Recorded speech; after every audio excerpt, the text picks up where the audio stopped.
আজি আমি পঢ়িম এফাৰ্মেটিভ আৰু নেগেটিভ।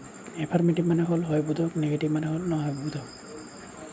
অৰ্থ অনুযায়ী চেণ্টেন্সবোৰক দুটা ভাগত ভাগ কৰা হয়। স্পেচিয়েল ভাৰ্বৰ পাছত নট যোগ কৰি এফাৰ্মেটিভ চেণ্টেন্সক নেগেটিভ কৰা হয়। নট স্পেচিয়েল ভাৰ্বৰ পাছত লগোৱা হয় আৰু স্পেচিয়েল ভাৰ্ববোৰ হ'ল am, is, are, was, were, do, does, did, have, has, had, shall, will and so on। গতিকে এফাৰ্মেটিভ বাক্যবোৰক আমি নেগেটিভ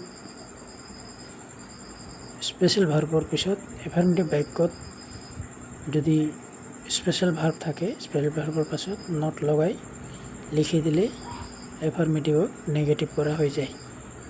এইটো বেছি টান নাই, অতি সহজ। গতিকে